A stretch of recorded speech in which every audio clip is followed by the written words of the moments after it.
श्रीमद् भगवद गीता पर हम लोग चर्चा कर रहे थे। एकादश अध्याय की भगवद गीता के, जिसमें कि भगवान श्री कृष्ण अर्जुन के अनुरोध पर विश्वरूप दर्शन कराते हैं, दिव्य चक्षु उन्हें पहले प्रदान करते हैं, क्योंकि उन्होंने कहा कि इस चर्प चक्षु से वह विश्वरूप दर्शन नहीं हो पाएगा, और इसलिए अर्जुन को वह दिव्य दृष्टि, वह दिव्य चक्षु प्रदान करते हैं। और जब अर्जुन उस विश्वरूप को देखता है तो घबरा जाता है।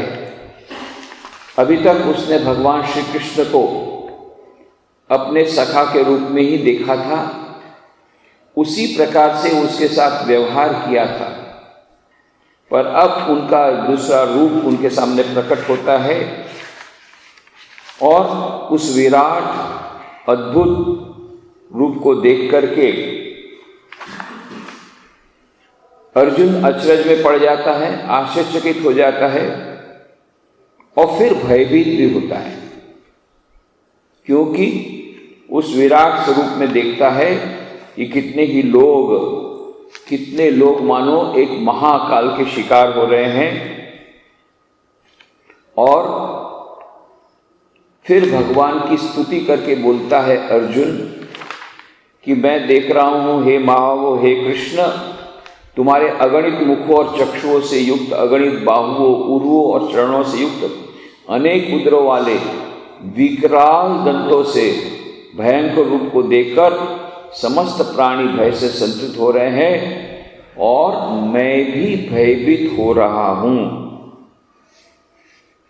क्योंकि वह रूप ही इस प्रकार का है।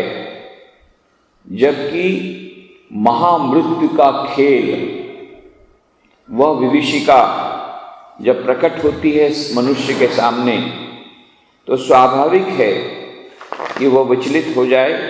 और वह पूरा वर्णन हमने पढ़ा, दंष्ट्रा करालानि चते मुखानि दृष्ट्वैव काला नलसन्निभानि दिशो न जाने न लभेश शर्म प्रसिद्ध देवेश जगन्निवास।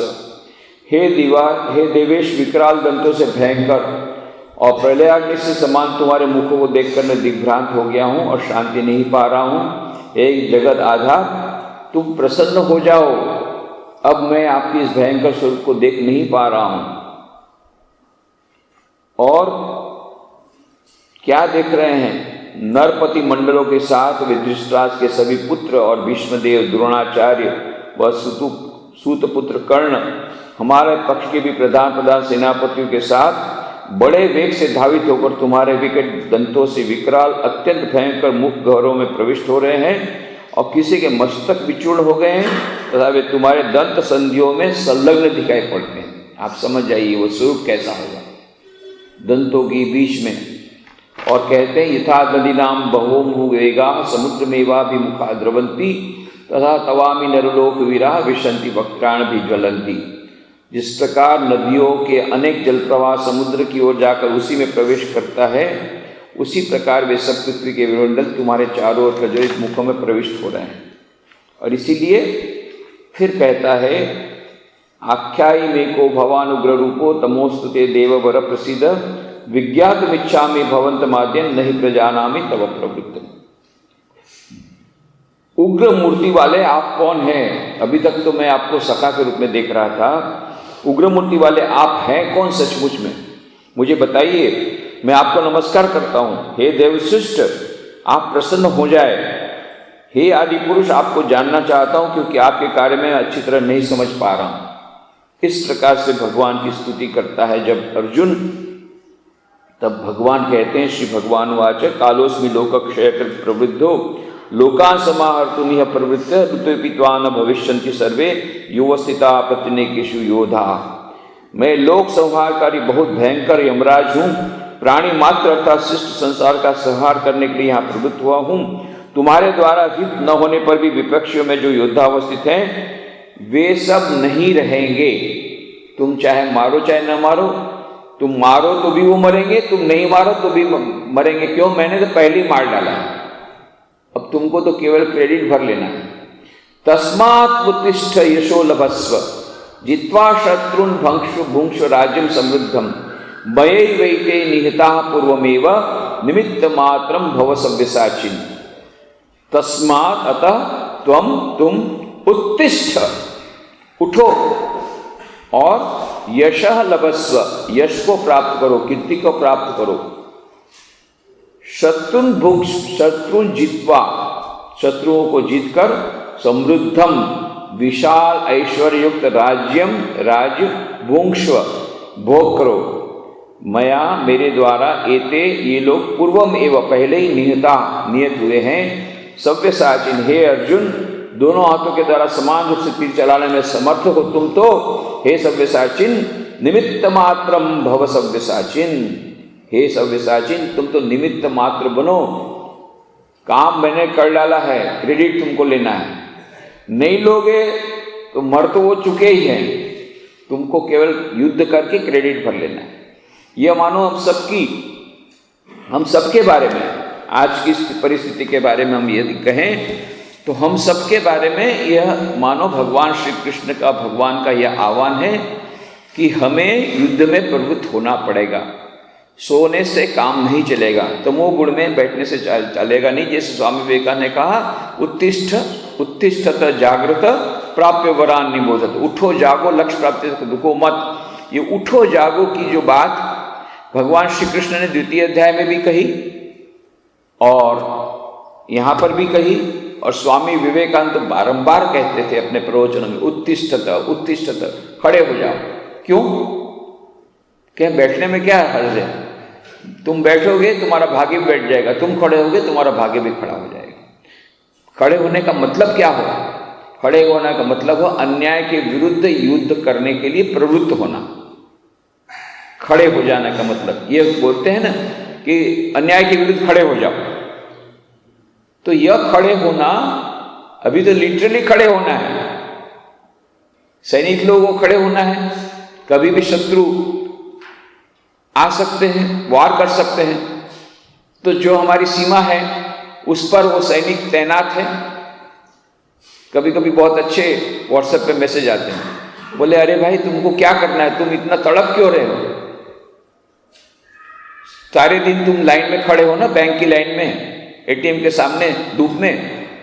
तुम ये सोचो तुमको पहली बार ऐसा हो रहा है, और 365 दिन जो सैनिक लोग इस धूप में खड़े देश की रक्षा कर रहे हैं, उस देश को बचाने के लिए, आतंकवादियों से बचाने के लिए, काले धन से बचाने के लिए, अर्थव्यवस्था ठीक करने के लिए देश कभी बचेगा जब देश की अर्थव्यवस्था बचेगी, नहीं तो किसी हालत में देश नहीं बच सकता। आर्थिक रूप से वो गुलाम हो गया तो उसको सब में हाँ में हाँ करनी पड़ेगी। अमेरिका बोलेगा इतना तुमको युद्ध का शस्त्र तुमको इस रेट में लेना पड़ेगा, लेना ही पड़ेगा। तुमको इस रेट में हमारा चावल लेना पड़ेगा। क्यों?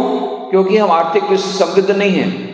आज आर्थिक रूप से समृद्ध हैं और इकोनॉमिक हमारा एम्पावरमेंट हो गया, 3rd लार्जेस्ट इकोनॉमी हो गई और इकोनॉमिक पावर, सुपर पावर बन गया भारत। तो आज हम सभी देशों के साथ समान रूप से बात कर सक रहे हैं, समानतापूर्वक, स्वाभिमान पूर्वक। जब PL 480 के अंतर्गत जब गेहूं मंगाते थे अपने देश के लोगों को, जो गरीब लोग थे उनके लिए गेहूं नहीं था, तो PL 480 के अंतर्गत अमेरिका से गेहूं मंगाते, तो अमेरिका जैसा बोलता था करना पड़ता था। हमको जाना पड़ता था, हाथ जोड़ करके भिखारी समान खड़ा रहना पड़ता था। अभी आज वो आकर के हमारे सामने खड़े रहते हैं। ये क्यों परिवर्तन हुआ? क्योंकि इकोनॉमिक सुपर पावर बना। क्यों इकोनॉमिक सुपर पावर बने? उसमें सभी का सहयोग है, सभी देशवासियों का सहयोग है। यहां पर जब डेमोक्रेसी की बात आती है, अब यह जो बात थी उस समय राजा लोग थे, तो राजा के लिए स्वामी जी ने, भगवान श्री कृष्ण ने क्या कहा? युद्ध करो। तो उस समय उस प्रकार का युद्ध था और वो राजा था, क्षत्रिय होने के नाते उसका स्वधर्म था आतताई को हनन करना, दुष्टों को विनाश करना और सज्जनों की रक्षा करना। यह उसका कर्तव्य था। उस कर्तव्य पालन से च्युत होकर के अर्जुन बोलता है कि मैं युद्ध नहीं करूंगा, मैं बैठ भी जाता है, सचमुच में बैठ जाता है रथ में और गांडीव को अलग रख देता है। इसलिए भगवान श्री कृष्ण को बारंबार अर्जुन को बोलना पड़ता है, उठो, युद्ध के लिए प्रवृत्त हो जाओ। अन्याय के विरुद्ध युद्ध नहीं करोगे तो अन्याय जब छा जाएगा तो समाज का बड़ा विनाश होगा। तो भगवान श्री कृष्ण आए थे किस लिए? धर्म की स्थापना के लिए। यदा यदा हि धर्मस्य ग्लानिर्भवति भारत अभ्युत्थानम धर्मस्य तदात्मानं सृजाम्यहम् परित्राणाय साधूनां विनाशाय च दुष्कृतां धर्म संस्थापनार्थाय संभवामि युगे युगे। तो भगवान स्वयं बोलते मेरा प्रयोजन क्या है? मैं आता हूँ, मनुष्य के रूप धारण करता हूँ, क्यों अवतरित होता हूँ, क्यों? जब जब धर्म की हानि होती है, अधर्म बढ़ता है, तब धर्म की पुनः प्रतिष्ठा के लिए और सज्जनों की रक्षा के लिए और दुष्टों के विनाश के लिए मुझे बारंबार अवतार होना पड़ा। तो भगवान बोलते काम तो मैं कर रहा हूँ, मैंने कर भी डाला है, तुमको केवल निमित्त बनना है। ये धर्म संस्थापना का काम मैंने शुरू कर दिया, बता भी दिया अर्जुन को, ये देख तेरे सामने देख, ये सब जिससे तू डर रहा है ये सब तो मेरे मुंह में जा रहे हैं। और पहले ही मैंने उसको दांतों के तले दबा दिया है, परंतु तुझे अपना कर्तव्य करना पड़ेगा, उससे तू यश को प्राप्त होगा। यश प्राप्त करना यह मनुष्य का कर्तव्य है। यदि यश प्राप्त नहीं होगा तो फिर वो समाज में, यदि उसको यश की प्राप्ति नहीं हुई तो फिर वो समाज में किस प्रकार से अपना सिर खड़ा करके रह सकता है या बात कर सकता है? तो यह जो कर्तव्य कर्म से विच्युत होना, तो यही कहा गया कि आप यदि खड़े रहते हैं तो आप तो केवल जिंदगी में पहली बार खड़े रहते हैं, 2-3 दिन खड़े रहेंगे, और सैनिक लोग वो तो 365 दिन खड़े रहते हैं धूप में, छांव में, -35 डिग्री सेल्सियस टेम्परेचर में, इसमें खड़े रहते हैं। और आपको तो नोट के बदले नोट मिलेगा, उनको गोलियों के बदले गोलियां मिलती हैं। आपको तो गोली मिलने वाले नहीं है, कोई बैंक ऑफिसर आपको बंदूक से मार डालने वाला नहीं है। नोट के बदले उतना ही नोट रुपये, 1 पैसा बिना काटे उतना ही रुपये नोट, नया नोट देगा, बढ़िया वाला नया नोट। आप देंगे उसको एकदम पुराना वाला, एकदम खराब से खराब वाला नोट, और उसके बदले में नया नोट देगा। उसके लिए खड़ा रहना है, देश की आर्थिक व्यवस्था को ठीक करने के लिए, आतंकवादियों को ठीक करने के लिए। आतंकवादियों से नहीं क्या करोगे? मान लो आतंकवादियों को इसी प्रकार से नोट करने दिया गया, ये पुरानी नोट को जारी रखा, तो क्या होगा? यही होगा, 9/11 जैसी घटना यहाँ रोज होगी। फिर आप चिल्लाओगे, अरे हमको ऐसा कर दिया, हम तो पता भी नहीं था। आतंकवादी जब आपको अचानक मार डालेंगे, आपकी पूरी की पूरी बिल्डिंग धमाके से उड़ा देंगे, वो क्या वार्निंग देते हैं क्या? तो यहाँ आपके अच्छे के लिए धमाका किया है, ये भी धमाका है, अचानक किया, सर्जिकल स्ट्राइक ही हुआ इकोनॉमिक, परंतु कल्याण के लिए। तो ये साधारण मनुष्य को भी यही है, उठो, खड़े हो जाओ, बैंक के लाइन में खड़े हो जाओ, और नोट के बदले नोट मिलेगा, गोली नहीं मिलेगी। ये कर्तव्य है। अभी हमको याद रखना पड़ेगा, अभी वो जमाना गया, राजाओं का जमाना गया। अभी हम डेमोक्रेटिक कंट्री में हैं, हमारे देश में डेमोक्रेसी है, प्रजातंत्र है। प्रजातंत्र कभी सफल नहीं होगा जब तक कि देश के नागरिक प्रबुद्ध नागरिक नहीं बनेंगे। Without enlightened citizenship democracy is a farce. Democracy किसी भी देश में, प्रजातंत्र, ये बहुत बड़ा नुकसान करेगा, बहुत बड़ा नुकसान करेगा देश का, यदि उस देश के देशवासी प्रबुद्ध नागरिक नहीं है।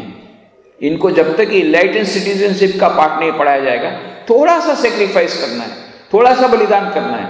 हमको सब कुछ चाहिए, गेहूं दिया नहीं, उसका आटा भी तुम बना दो, अच्छा आटा बना दिया, उसको गूंथ भी तुम दो, अच्छा नहीं रोटी भी तुम बना दो, रोटी भी बना दिया सरकार ने, नहीं खाना भी तुम खिला दो, अच्छा भाई तुम्हारे मुंह में दिया, नहीं अब चबा भी तुम दो। अरे यार चबाना तो तुमको पड़ेगा, वो भी मैं करूंगा, सरकार बोलती है, सब सरकार करेगी, हमको कुछ नहीं करना है, हमारा काम है केवल तुम मुंह में दे दो, चबाने का काम भी तुम करो, हम कुछ नहीं करेंगे, सोए रहेंगे। ये हमारा एटीट्यूड, जब तक ऐसा एटीट्यूड रहेगा कोई देश आगे नहीं बढ़ेगा। इसलिए उठना पड़ेगा, खड़े होना पड़ेगा, जागृत होना पड़ेगा। ये मोह की निद्रा में से और आलस की निद्रा में से जागृत होकर के हम भले अपना बलिदान न दे सके, उतना हमारे में उतनी स्वाधीनता, हमारे में स्वदेश भक्ति न भी हो, हम न युद्ध में जा सकें, हम न उस प्रकार के काम कर सकें, न हम देश सेवा के लिए, समाज सेवा के लिए अपने आप को न्यौछावर कर सके पूरा, कम से कम देश का नुकसान तो न करें, ये भी बहुत बड़ी सेवा हो जाएगी। कम से कम ब्लैक मार्केटिंग न करें, कम से कम देश की नियमों का पालन करें। अभी तक हम लोगों को यही कहा जाता था, हम क्या करें भाई, हम तो और तो कोई चोरी किया नहीं, केवल टैक्स चोरी की है, और कुछ ज्यादा चोरी नहीं की, केवल टैक्स चोरी की। तो टैक्स चोरी क्यों की? बोले सरकार में जितने बैठे वो भी चोर हैं, तो हमने शायद चोरों को क्यों पैसा दें, हम ही चोरी कर लें। ये हमारी मानसिकता है। ये ऐसी मानसिकता रहेगी तो क्यों आपने ये किया? यह मानो इससे कहा जा सकता है इसको कि विशियस सर्कल, विष चक्र है। क्योंकि राजा है ऐसी प्रजा होगी, और प्रजा है ऐसा राजा होगा। क्यों? डेमोक्रेसी। कैसे राजा होंगे? अभी तो राजा का जमाना गया। मंत्री कौन बनेगा? जो चुनेगा। अब अमेरिकन लोग इतना हाई पीट कर रहे हैं, छाती पीट कर, तो वोट काहे को दिया भाई? अभी छाती पीट रहे हैं। इसीलिए आप पूरी दुनिया में, सारी दुनिया में भारत का नाम हो रहा है, क्योंकि largest democracy in the world, समस्त विश्व में सबसे बड़ी डेमोक्रेसी, इतने सारे लोग डेमोक्रेटिक कंट्री में कहीं नहीं है। Largest democracy in the world एक उदाहरण दे दिया कि हमने चुना है तो किस प्रकार से चुना है नेता को, और वहां पर इतने साल से डेमोक्रेटिक कंट्री, हमारा तो अभी विदा, अभी तो 60 साल हुए, ये आइन कितने साल पहले की डेमोक्रेसी चल रही है, और वो डेमोक्रेसी अभी भी वो हेल्दी डेमोक्रेसी नहीं हो पाई। इस प्रकार का सिलेक्शन नहीं कर पाए अपने प्रेसिडेंट का, अभी छाती पीट करके रो रहे हैं। तो इसीलिए अभी सारे देश, सभी देश लोग अभी भारत का बखान कर रहे हैं, कि भारत के लोगों का बखान कर रहे हैं कि इसमें इतना जल्दी से आ गया। हालांकि हमको बहुत कुछ आगे बढ़ना है, पर इस सर्जिकल स्ट्राइक से यह पता लग गया कि हमारे देश के देशवासियों में आज भी देशभक्ति है, और आज भी हमारे देश में अधिकांश लोग ईमानदार हैं।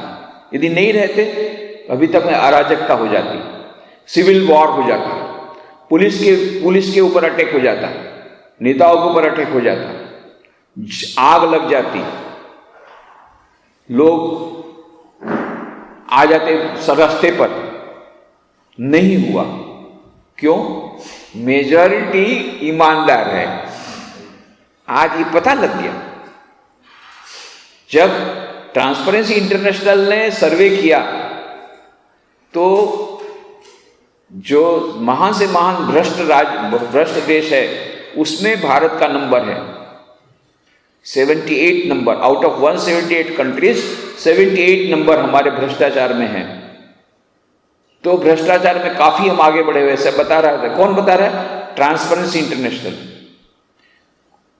तो हमको लगता है कि यहाँ के देशवासी, हमारे देश के जितने लोग हैं, इधर तो बहुत धर्म का बोलते हैं, हम लोग धार्मिक हैं, मंदिर में भी जाते हैं, और उधर देखो तो यहाँ ईमानदारी नाम की वस्तु नहीं है। ये कौन सा धर्म है भाई? तो बाहर के विदेश के लोग यही सोचते हैं कि भारत के जितने लोग हैं सब बेईमान हैं। ये लोग ईमानदारी में नहीं मानते, सत्य में नहीं मानते, सत्य में जयते केवल उसमें लिख दिया है नोट में, परंतु ये कोई सत्य असत्य का पालन करते हैं। ऐसी धारणा सारे विश्व के लोगों को भारत के संबंध में है कि सबसे ज्यादा भ्रष्टाचार देशों में इसका नाम है, और ये भ्रष्टाचारी देश है, और यहाँ के लोग भी उसी प्रकार के हैं। परंतु रीडर्स डाइजेस्ट ने बहुत साल पहले सर्वे किया कि कौन से देश सबसे ज्यादा ईमानदार हैं, कौन से देश के लोग सबसे ज्यादा ईमानदार हैं। तो इसलिए उन्होंने क्या किया,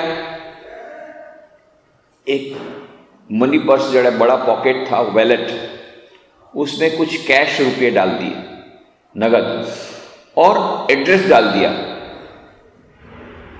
जिसका है, मान लो कुछ किसी का एड्रेस डाल दिया कि जिसका है उसका पता पड़ जाए, उसको पता है, और ये अलग अलग जगह पर फेंक दिया।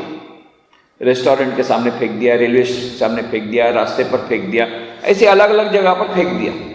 अब उसमें से कितने वापस आए, जहां एड्रेस दिया वहां पर जिन्होंने जमा कर दिया, इसके ऊपर से उन्होंने अंदाज लगाया कि कहाँ के देश के लोग कितने ज्यादा ईमानदार हैं।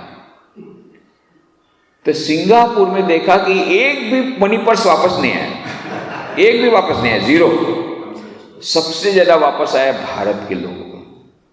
भारत, वो लोग सोचते थे भारत में ईमानदार लोग नहीं, सबसे ज्यादा ईमानदार लोग भारत में हैं। ये प्रमाणित किया रीडर्स डाइजेस्ट ने। तो आम जनता ईमानदार है ये तो पता लग गया। अभी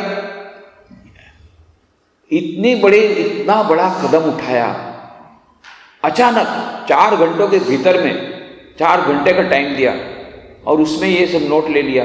यदि सचमुच में यहाँ के अधिकांश लोग बेईमान होते तो अभी तक में तो सिविल वॉर हो जाता, पर 90% से ज्यादा लोग खुश हुए, इतने खुश हुए कि बहुत अच्छा हुआ, बहुत अच्छा हुआ। इसका मतलब उनके पास नहीं है, जिनके पास, और जो लोग उड़ापुआ कर रहे हैं इसका मतलब इनको नुकसान हुआ है। ये साफ हो गया। जो लोग चिल्ला रहे हैं, कौन चिल्ला रहे हैं? जिनको लगा है, गोली लगी, वही चिल्ला रहे हैं। जिनको गोली नहीं लगी वो आनंद कर रहे हैं, बहुत मजा कर रहे हैं, बहुत अच्छा हुआ, बहुत अच्छा हुआ। हमारे पास से लेते थे ये लोग, ये सब ऑफिसर लोग, बहुत अच्छा हुआ।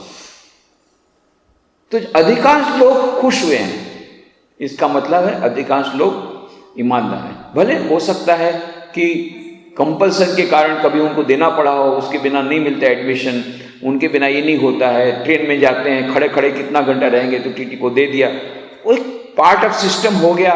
उस सिस्टम के कारण लाचार होकर के इन्होंने भले किया होगा बेईमानी, पर जान भीतर में बेसिकली जितने भारत के लोग हैं, बेसिकली ये धर्मभीरू हैं, ईश्वर में मानते हैं, ये धार्मिक हैं, धर्मभीरू हैं, सत्य में मानते हैं, ईमानदार हैं, बेसिकली ईमानदार हैं। ये हो सकता है कि कोई सी सिचुएशन के कारण उनको करना पड़े, पर खुश सब हुए। इसका मतलब क्या है?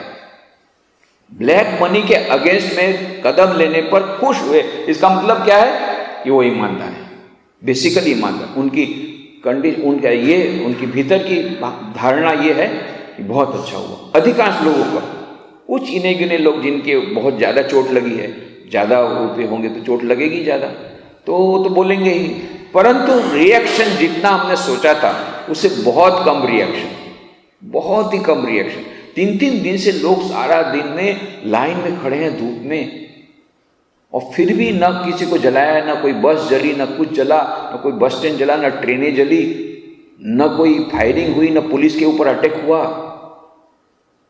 आश्चर्य, सारे विश्व के लोग आश्चर्यचकित हो जाते हैं, ये भारत में इतने लोग इतने एजुकेटेड हैं, इतने सिविलाइज्ड हैं और इतने ईमानदार हैं कि इतना बड़ा कदम उठाया और फिर भी इनका कोई रिएक्शन नहीं है। दूसरे दिन प्रधानमंत्री जापान भी चला गया यात्रा के लिए, इनको कुछ होता ही, कुछ प्रॉब्लम नहीं, इनको कोई सोचते भी नहीं। ये कैसा देश है? सारा विश्व आज लोहा मानता है भारत को, पर ये प्रबुद्ध नागरिकता ये अभी हमको लाना पड़े। क्यों? अब राजा नहीं रहे तो जवाब, जिम्मेदारी किसकी है? राज्य को अच्छी तरह चलाने की जिम्मेदारी राजा पर हुआ करती थी। अब डेमोक्रेसी आ गई, राज्य को अच्छी तरह चलाने की जिम्मेदारी प्रजा पर है। वो वोट के द्वारा ऐसे नेता को चुने जो भ्रष्टाचारी नहीं है और जो समाज के लिए उपकारक हैं, जो क्रिमिनल नहीं है, उन लोगों का चुनाव करें। पर अभी तक तो क्रिमिनल ही आते थे। अभी भी एज ऑन टुडे, आज के दिन में, चाहे असेंबली हो सभी राज्यों की और चाहे पार्लियामेंट हो, मेजॉरिटी किनकी है? जो क्रिमिनल है। अधिकांश ये जो जितने लोग हैं पॉलिटिशियन, कभी न कहीं उनका हुआ है, केस हुआ है पुलिस का। अधिकांश लोग क्रिमिनल हैं, तो इनको क्यों चुना आपने? बोले हमने तो चुना ही नहीं, हमको तो मालूम था वो तो चरित्रवान नहीं है। तो किसने चुना? बोले हम तो वोट देने गए ही नहीं, तो चुना कैसे? बोले ये आपने बहुत अच्छा काम किया। जो चरित्रवान था उसको वोट नहीं दिया, तो जो गैर चरित्रवान वो आ गया, तो आप जिम्मेदार हैं या नहीं? दूसरी बात कि वो वोट देने वाला कौन है? जिसको शराब की बोतल दी गई। क्यों? वो अशिक्षित है, तो उसको शिक्षित क्यों नहीं किया? बोले हम तो सोते हैं, मजा करते हैं, भले बाकी के लोग भले अशिक्षित रहे, तो जिम्मेदारी किसकी हुई? इसीलिए स्वामी विवेकानंद ने उस समय 100 साल से पहले इतने कठोर शब्द व्यवहार किए थे, इतने कठोर, जानबूझ करके कि आदमी तिलमिला जाए। क्या कहा था? As long as millions of our people live in ignorance and poverty, I hold every educated person a traitor who having been educated at their expense pays not the least heed to them। जब तक हमारे देश के करोड़ों को देशवासी भूखे और अशिक्षित है, तब तक मैं वो प्रत्येक शिक्षित व्यक्ति को गद्दार समझता हूं। गद्दार, गद्दार शब्द व्यवहार करते हैं। Traitor, you are a traitor. देश के लोग यहां भूखे मर रहे हैं, अशिक्षित है, और तुम मजाक कर रहे हो। ये तुमको शिक्षा किसने दी? सरकार ने जो ग्रांट दी, तुमने तो 10% दिया, बाकी 90% इंजीनियरिंग या मेडिकल या जो भी छात्र है वो तो पैसा गवर्नमेंट देता है, सब्सिडी गवर्नमेंट ग्रांट से चलता है। गवर्नमेंट ग्रांट कहां से आती है? टैक्स से आती है। टैक्स कौन देता है? ये गरीब लोग टैक्स देते हैं। उनके टैक्स के पैसा से तुम शिक्षित हुए हो, उनके पैसे से, और आज वो लोग इतने दुखी हैं, उनकी तरफ नजर नहीं डालते, तुम गद्दार। इस स्वामी जी के शब्द हैं। As long as millions of our people live in ignorance and poverty, I hold every man a traitor who having been educated at their expense pays not the least heed to them। उस तरफ उपेक्षा करता है यदि कोई व्यक्ति। तुमने शिक्षा नहीं दिया, जब उसको शिक्षा नहीं दिया तो वो वोट किसको देगा? जो उसको शराब की बोतल देगा। तो जिम्मेदार आप हुए कि नहीं? यदि हमारे देश में आज अधिकांश नेता, राजनीतिक दल के लोग, नेता लोग, यदि वो इस प्रकार से भ्रष्टाचार कर रहे हैं, तो उसके लिए जिम्मेदार हम हैं, क्योंकि हमने उनको चुना। चाहे हमने चुना मतलब हमारे ऐसे गरीब लोगों ने चुना, अशिक्षित लोगों ने चुना दारू की बोतल लेकर के, तो ये अशिक्षित लोग अशिक्षित रखने का श्रेय किसको जाता है? आपको जाता है। आपने क्यों नहीं पढ़ाया? सरकार तो नहीं पढ़ाएगी। सरकार को बिल्कुल इच्छा नहीं कि वो चाहती जितने गरीब लोग रहें। ये 35 साल तक सीपीएम गवर्नमेंट रही, कैसे रह पाई? क्योंकि उन्होंने निर्णय किया कि जब तक इस हमारे राज्य में गरीब लोग रहेंगे तभी तक हमको वोट मिलेगा। वोट तो गरीबों का मिलना है, शराब की बोतल से मिलने का है, इसलिए इनको गरीबी रखो। एक ही बात करो, गरीबी हटाओ, गरीबी हटाओ, गरीबी हटाओ, और गरीबों से वोट लो। पर गरीबों की गरीबी बिल्कुल मत हटाना। ये जब तक गरीबी है तभी तक हमको वोट मिलेगा। तो इन्होंने सब इंडस्ट्री बंद कर दिया, सब इंडस्ट्री वालों की यहां स्ट्राइक करा दी, हड़ताल करा दी, सब कुछ इस प्रकार से ये कर दिया और सब निकाल दिया, स्ट्राइक करके निकाल दिया, और सब इंडस्ट्री बंद कर दी पश्चिम बंगाल से। क्यों? कि यदि वो शिक्षित हो गए तो वोट नहीं मिलेगा हमको, इसलिए उनको हटा दिया गया। तो कहने का मतलब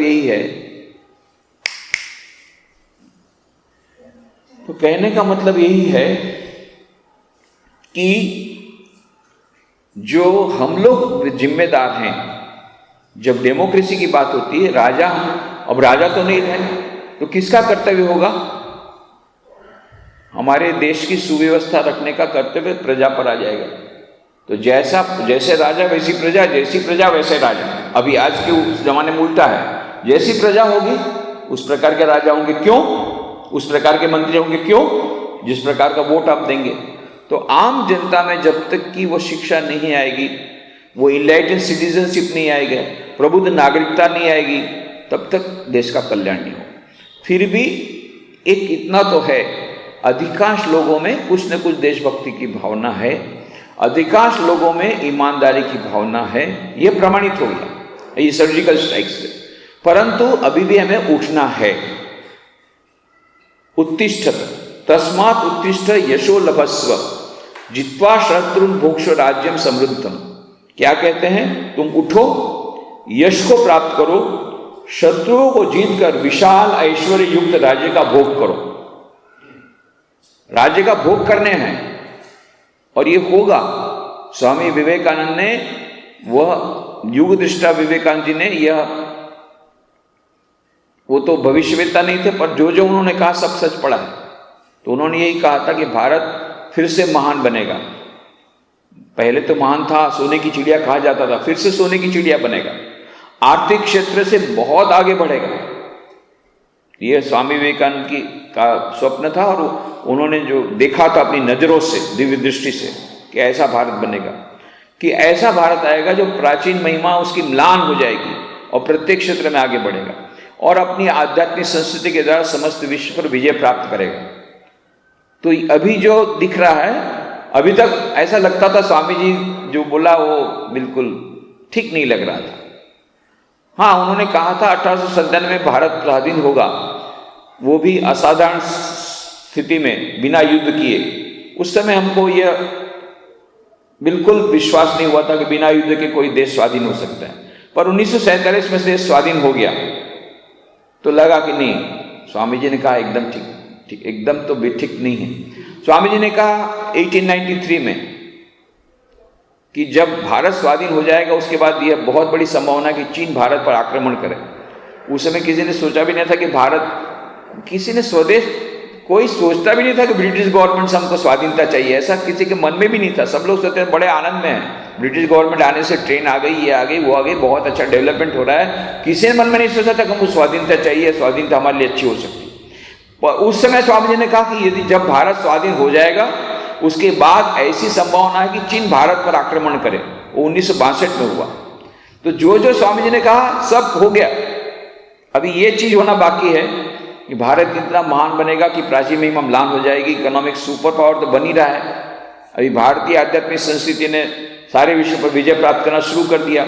योग, इंटरनेशनल योगा डे शुरू हो गया, योग और ध्यान केंद्र शुरू हो गए सारे विश्व में। तो जो जो स्वामी जी ने कहा ये भी अब ठीक हो रहा है, ये भी मानव हो रहा है। तो ये जो पूरी प्रोसेस है उसमें हमारा एक प्रबुद्ध नागरिक के हिसाब से हमारा कर्तव्य होता है, चलो हम अपने पूरा सारा जीवन बलिदान नहीं कर सकते, देश के लिए मर नहीं सकते हैं, चलो छोड़ दो। देश के लिए जी सकते हैं वो भी नहीं कर सकते हैं, हमको बस हमको सबसे बड़ा रुपया, बाबा सबसे बड़ा रुपया, खाओ पिए मजा करो, हम अपना कैरियर डेवलप करेंगे, मजा करेंगे, देश सेवा की सब बात छोड़ दो। चलो वो भी छोड़ दिया, बहुत मजा करना है, बहुत आगे बढ़ना है, देश जाए भाड़ में, समाज जाए भाड़ में, हमको तो कैरियर डेवलप करना है। पर ये हम भूल जाते कि देश और समाज भाड़ में जाएगा तो हम भी भाड़ में जाएंगे। कम से कम अपने आप को बचाने के लिए देश का कम से कम नुकसान न करें, बहुत बड़ी सेवा हो जाएगी। यदि सभी लोग इस प्रकार से प्रबुद्ध नागरिकता आ जाए कि नहीं, सरकार ने जो नियम बनाए, हाँ नियम आपको अच्छे नहीं लगते तो उसके विरुद्ध ये करो, बगावत करो। आपको ऐसा लगता है कि टैक्स का परसेंटेज बहुत ज्यादा है, बगावत करो कि नहीं ये टैक्स का परसेंटेज बहुत ज्यादा है, आप खुद लूट रहे हैं हम लोगों को, इतना टैक्स हम नहीं देंगे, वो ठीक है, बगावत करना ठीक है, वो डेमोक्रेसी में इट इज अलाउड। आपका वॉइस नहीं पहुंच रहा है तो आप जुलूस निकालिए, अलाउड, कोर्ट में केस कीजिए, अलाउड, ये सब डेमोक्रेटिक पैटर्न है। But you can not become चोर जस्ट बिकॉज अदर्स आर चोर। आप ये नहीं कहते भाई सभी चोर हैं तो चोर के भाई घंटी चोर, हम भी चोर, वो बड़े चोर हम छोटे चोर, चोर के भाई चोर हम भी चोर मानेंगे। ये कोई उसका जस्टिफिकेशन नहीं है, ये जस्टिफिकेशन नहीं है। आज तक यही जस्टिफिकेशन करके हम लोग चोरी कर रहे थे और उसको पकड़ा गया है तो हम तिल मिला रहे हैं, तो हो गई, तिल मिलाना तो हो गई, स्वाभाविक है, थोड़ा रिएक्शन तो आएगा ही। परंतु यदि हम ऐसा एक स्वस्थ समाज चाहते हैं, डेमोक्रेसी का मतलब होता है स्वस्थ समाज, हेल्दी सोसाइटी। हेल्दी सोसाइटी का बहुत अच्छा महाभारत में शांति पर्व में जो भीष्म पितामह ने जो उपदेश दिया, मृत्युशैया पर सोए हुए हैं, तीर के पूरी शैया है उस पर सोए हुए हैं और उस पर से भीष्म पितामह युधिष्ठिर आदि पांडवों को राजधर्म समझा रहे हैं। उसमें कहते हैं तो हेल्दी डेमोक्रेसी या हेल्दी राष्ट्र कब बनेगा, एक स्वस्थ समाज का निर्माण कब होगा। तो उन्होंने बहुत अच्छा उसका वर्णन किया, शांति पर्व में है 12:68-32वें श्लोक में, स्त्रियश्चा पुरुषा मार्गम सर्वालंकार भूषिता निर्भया प्रतिपद्यन्ते यदा रक्षति भूमिपः। जहां एक स्वस्थ राजनीतिक राज्य होगा, उस पर बोलते हैं, इस अभियोग पर ध्यान दीजिए, एक स्वस्थ राजनीतिक राज्य, हेल्दी डेमोक्रेटिक सोसाइटी, महाभारत में हजारों साल पहले उसकी पहचान बताते हैं, उसकी क्वालिटी बताते हैं। उस राज्य में स्त्रियां स्वतंत्रता पूर्वक शरीर पर अनेक आभूषण धारण करके नगरों की गलियों और बाजारों में, उस राज्य के शहरों और देहातों में बिना किसी पुरुष को साथ लिए आ और जा सकती है। ये उसका पूरा परिभाषा दे दी। स्वस्थ समाज इसको बोलेंगे। स्त्रियां अकेली बिना पुरुष के सहारे रात को भी जा सकेगी, बिना पुरुष के सहारे अकेली जा सकेगी, आभूषण के साथ, ऐसे ही नहीं, विथ ऑर्नामेंट्स, निर्भीकता पूर्वक, आनंद पूर्वक जा सकेगी, विचरण कर सकेगी। तब समझना कि यह स्वस्थ समाज है, जहां पर वैल्यूज, मूल्य इतने अधिक हैं कि अकेली जा रही है स्त्री आभूषण के साथ, फिर भी कोई उसको चोर लूटने नहीं आ रहा है, न उस पर कोई दूसरा आक्रमण कर रहा है। यह मानो स्वस्थ समाज की निशानी बताई। तो इस प्रकार के स्वस्थ समाज का यदि हमें निर्माण करना है, तो हमें वह प्रबुद्ध नागरिकता वो लानी ही पड़ेगी, उसके बिना कोई उपाय नहीं है। और इसीलिए यहाँ पर कहा, भगवान श्री कृष्ण मानो हमको आह्वान करते हैं अर्जुन के माध्यम से, तस्मात् उत्तिष्ठ यशो लभस्व जित्वा शत्रुन भुक्ष्व राज्यम समृद्धम मयैवैते निहिता पूर्वमेव निमित्त मात्रम भव सव्यसाचिन। अतः तुम उठो, यश प्राप्त करो, शत्रुओं को जीतकर विशाल ऐश्वर्य युक्त राज्य का भोग करो। मेरे द्वारा ये लोग पहले ही नियत हो चुके हैं, दोनों हाथों के द्वारा समान रूप से तीर चलाने में समर्थ हो। हे अर्जुन, तुम तो सव्यसाचिन हो, तुम निमित्त मात्र बनो। निमित्त मात्र भव्यसाचिन, सव्यसाचिन, तुम तो निमित्त मात्र बनो, इंस्ट्रूमेंट बनो। पिछले समय हमने कहा था कि यह मानो निमित्त बनना, ये अपने आप में कितना बड़ा सौभाग्य हमारा, कि मानो सब कुछ तो चल रहा है एक दिव्य शक्ति के द्वारा, पर हम उसकी क्रेडिट लेने के लिए हम लोग क्रेडिट ले सकते हैं, उसका यश प्राप्त कर सकते हैं। तो जो होना है तो होगा ही, पर हम अपने अपने करते हुए कर्म करके उस यश को प्राप्त कर सकते हैं। ये हमारा परम सौभाग्य है, निमित्त बनना। और यही मानो जो सचमुच में साधक है, वो भी इसी प्रकार से अपने आप को निमित्त मानते हैं कि हम तो निमित्त मात्र हैं। तो हम तो सकली तुम्हारी इच्छा, इच्छा में ही तारा तमी, तुम्हार कर्म तुम्हें करो मां, लोके बोले कोरिया। माँ जगदम्बा तुम सब काम करती हो, लोग बोलते मैं करता हूँ, तुम ही कराती हो। और तुम क्या करती हो, किच में हस्ती को फंसा देती हो, पंगा और लंबूगिरी, और लंगड़े को तो पहाड़ से पार करा देती हो, और हाथी जैसे हाथी को कीचड़ में फंसा देती हो। और कार्य करो बद्ध, कार्य करो बद्ध, कार्य करो अधोगामी। किसी को तुम मुक्त कर देती हो, किसी को तुम अधोगामी बना देती हो, किसी को तुम पुण्यात्मा बना देती हो, किसी को तुम पापी बना देती हो। आमी रथ तुम्ही रथी, आमी जंत्र तुम्ही रथी मां, जेमन चालाओ तेमनी चली। तो रथ, मैं तो रथ हूं, तुम रथी हो, रथ को चलाने वाली हो। और आमी जंत्र तुम्ही जंत्री, मैं यंत्र हूं, तुम मैं मशीन हूं, तुम मशीन ऑपरेटर हो। जैसा तुम चलाते हो ऐसा चलते हो।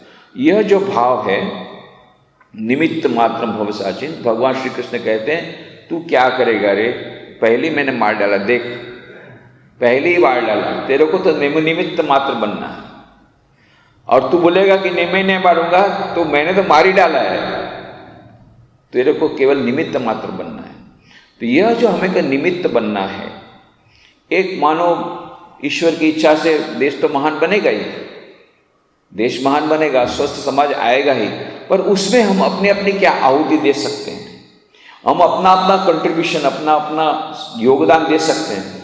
तो ये हमारे लिए बड़ी गौरव की बात है, ये हमारे व्यक्तिगत उत्कर्ष की भी बात, हमारे व्यक्तिगत आनंद की बात है, व्यक्तिगत संतोष की बात है कि नहीं, हमने इस प्रकार के स्वस्थ समाज में अपना योगदान दिया। इसलिए हमको उठने के लिए कह रहे हैं भगवान श्री कृष्ण, उठो,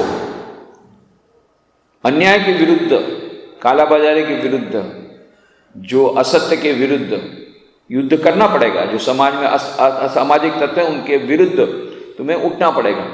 उठना पड़ेगा मतलब सेक्रीफाइस करना पड़ेगा।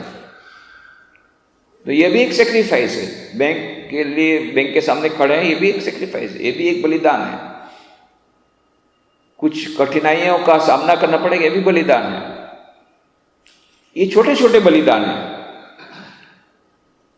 As an enlightened citizen of a country you have to go through that process.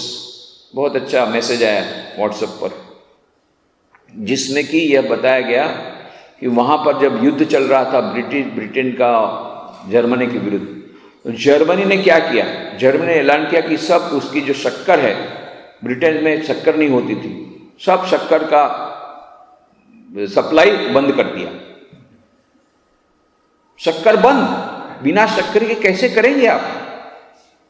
देखिए क्या होता है।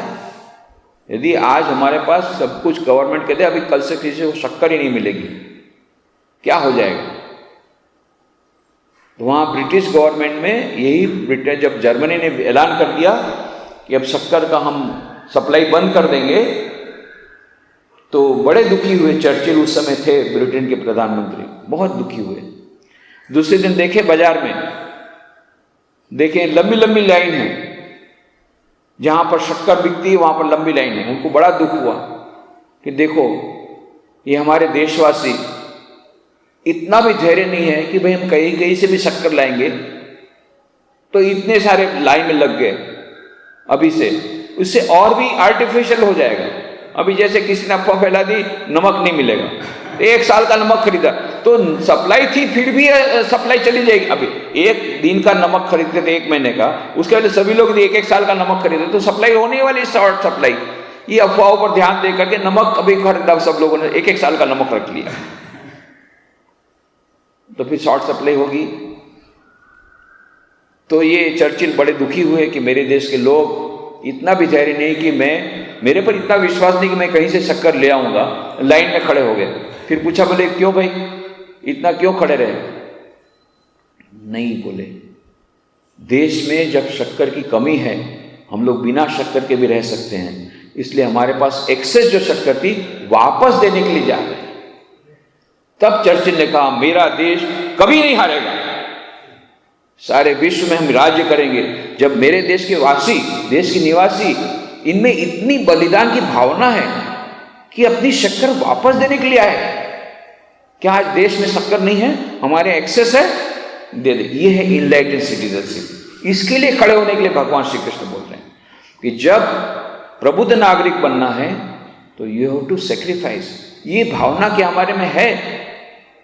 अभी हाँ, वो नमक देने के लिए आते, भाई नमक की शॉर्टेज, चलो मेरे यहाँ बहुत ज्यादा नमक मैंने खरीदा था, 1 किलो मैं यहाँ देने के लिए आता हूँ, तब हम लोग मानते कि हाँ भारत के निवासी बहुत प्रबुद्ध नागरिक हैं। नहीं है ऐसा। किसको शायद पैसा कम हो जाए तो, खत्म हो जाए तो, बैंक का, रिजर्व बैंक का, पहले जाके सारी रात खड़े रहे, सारा दिन खड़े रहे कि हमको मिल जाए बाकी का जो भी हो। ये भावना जब तक है प्रबुद्ध नागरिकता नहीं आई। शक्कर कमी है, हम सामने से शक्कर देंगे देश को, हमारे पास ज्यादा है हम देंगे, ताकि जो गरीब हैं जिनके पास बिल्कुल शक्कर नहीं वहां तक पहुंच जाए। आज नमक की शॉर्टेज का हमने सुना है, नहीं मेरे पास ज्यादा है मैं नमक दे के आऊं, है कोई ऐसा? नहीं है। इसीलिए हमको और टाइम लगेगा महासत्ता बनने में, सुपर पावर बनने में। प्रबुद्ध नागरिकता जब तक नहीं आएगी तब तक देश आगे नहीं बढ़ेगा। तो यह तस्मात् उत्तिष्ठ यशो लभस्व एक मालूम महामंत्र स्वामी विवेकानंद जो देते थे, उसी प्रकार भगवान श्री कृष्ण भी दे रहे हैं। उत्तिष्ठत जागृत, उत्तिष्ठत जागृत, उठो जागो, उठो जागो। इसी प्रकार से मंत्र भगवान श्री कृष्ण दे रहे हैं यहाँ पर। तस्मात् उत्तिष्ठो यशो लभस्व, तस्मात् उत्तिष्ठ यशो लभस्व, इसलिए उठो उठो खड़े हो जाओ, उठो खड़े हो जाओ, अन्याय के विरुद्ध खड़े हो जाओ और क्या करो? यशो लभस्व, यश को प्राप्त करो। बहुत सुंदर यह संदेश हमें भगवान श्री कृष्ण अर्जुन के माध्यम से आधुनिक मानव जाति को देते हैं। इसके बाद की चर्चा हम लोग बाद में करेंगे। आज यही समाप्त।